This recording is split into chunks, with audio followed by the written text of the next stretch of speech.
Hello and welcome to a Smurd P video, and first of all I must apologize. This has been out for ages and I should have looked at it a very long time ago. However, Transformers has somehow taken over my life in terms of reviews. So I wanted to get back to some of the stuff that I've not been doing recently.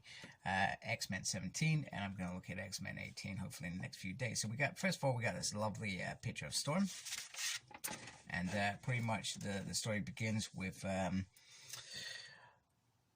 forgotten her name, Deathbird, telling a story about how the systems in space work in terms of trade, money, society, and how it's usually managed by the Prelator. However, society has failed. It is going down. Money is non-existent in some areas, worlds are starving and struggling, and politics is at the high root, and at the forefront of it, Sandra goes missing. So she reaches out to the X-Men, and first of all, the X-Men, Jean Grey and Scott Summers, are back in their old X-Factor uniform. So that's a sudden change, and I'm not sure why, but I find it kind of cool. And it's like Jean Grey's going through her wardrobe now. She's gone from Marvel Girl to Marvel Girl, or Marvel Woman, or Jean Grey, whatever she calls herself. So I like it, as strange as it is, and hopefully that means we'll perhaps get a House of X wave with a Cyclops X Factor. Well, we got that. We'll get one with Jean Grey. That would be cool. That would be very cool, because I want a whole X Factor team. Anyway, so moving on. So we got the cast here, and then we got the Jonathan Hickman as the writer, obviously. Brett Booth is the penciler. Adeliso Corona is the inker. And we got Sonny on the colors, and VC's Clayton Cowles on the letterer. Okay, so they arrive on the planet, and they meet Izzy, who is Sam Gumphrey's wife. I'm not sure when that happened. If anybody knows when that happened, please tell me it, because I want to go back and read it. I knew that Sam and Bobby were in the Avengers for a bit, so I'm not sure if it happened then. But it's a gap that I haven't read, so any help would be great. I'd be grateful. There is this really funny monologue about Bobby and Sam, who are at home, and Sam's looking after the baby, and Bobby's talking about his girlfriend, and it's quite a nice little bromance. I mean, they've been friends since they were teenagers, so it's nice that that friendship has remained. So they talk about the kidnapping. So the security guard were killed. There's no footage of the abduction, meaning they're going to have to go investigate.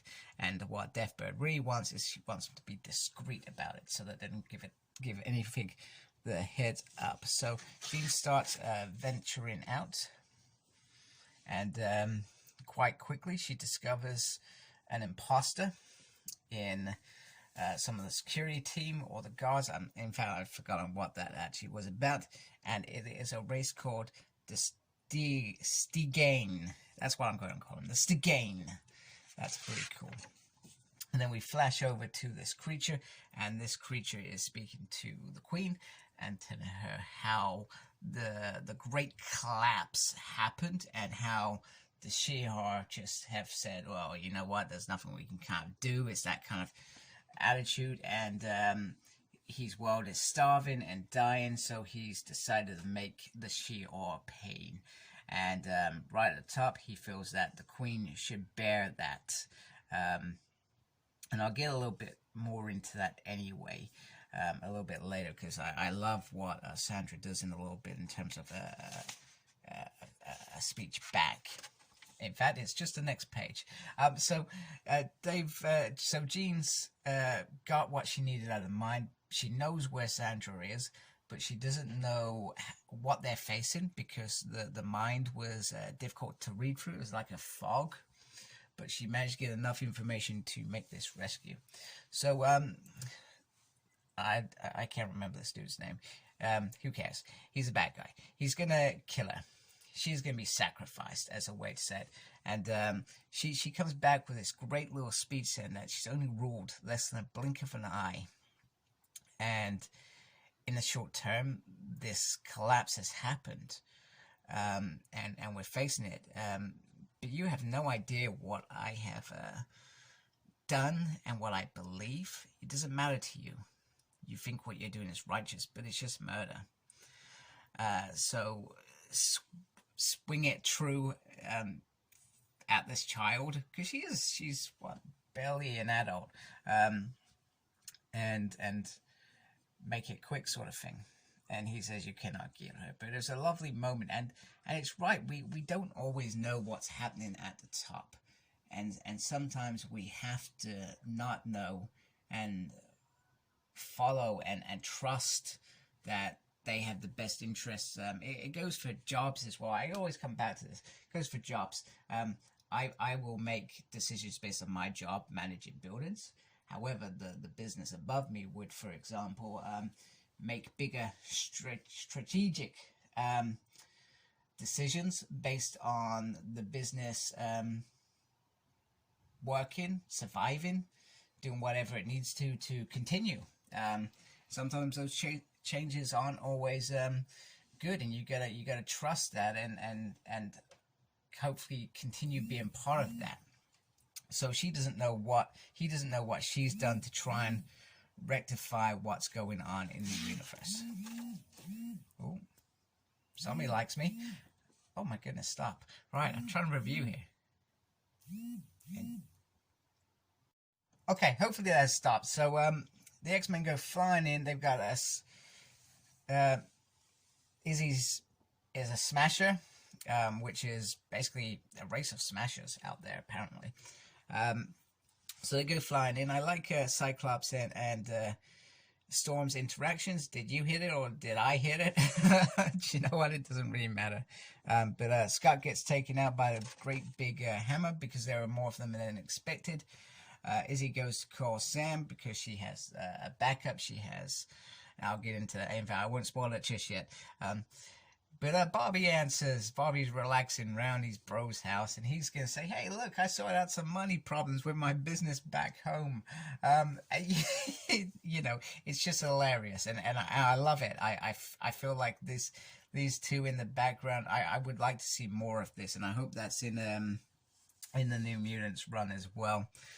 Where they go back to space and backwards and forwards. Anyway, once that's over with,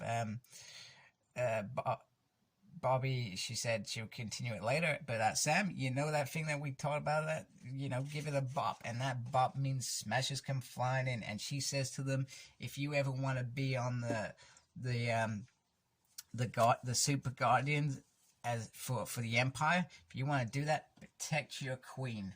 And bam, that is some brilliant stuff. And I do you know what? I love this issue from start to finish. Now, the next bit is a bit around politics, and she's gonna change her royal advisor. So she's going in a different path now. She's tried to follow guidance from her aunt, and we know that's probably quite brutal advice. But she's going down a different direction. The bad guy, she has made him her political advisor to his people. So anyone who doesn't agree with her, she brings them into the mix to get their opinions, to get their true thoughts, and hopefully resolve some of these issues going on. So, and I do it in work all the time, to be fair. Somebody constantly disagreeing with me, I will bring them in the mix and I will make them. So, for example, I had this person who made a big issue in a building that I managed many moons ago about fire, because there was an actual fire in that building once upon a time, and this person would constantly challenge, saying, well, we're not doing this, we're not doing that. So I made that person a chief fire marshal. I made her my second in command, and then we worked together to resolve those issues. So it's a great strategy from the Queen. The other thing, she addresses Storm only here, and she says to Storm that I owe you a great debt, and feel free to collect at any time. And that's going to happen, but that should have been addressed to Scott and Jean as well, because it's the X-Men team that have come out here. The other thing that I thought was cool, and like I said, I'm really behind. I can't even remember when this came out. Clearly far behind. but we've got the election, which has happened. It's passed. I didn't even vote because I didn't pick up this. I didn't read this issue yet. But yeah, I hope you voted, and I think the X team is coming out probably this month. It's probably decided. I don't know what that team is, so maybe you do. Don't tell me. I look forward to reading it. So thank you very much. I hope you enjoyed this. Please like, comment, and subscribe to my channel. Follow me on Instagram, CyclopsSmurd. I'm on Twitter @SmurdP. No idea what I'm doing there. I'm also got a page on Facebook, SmurdP. And embrace the geekiness. Thank you for watching. Take care. Goodbye.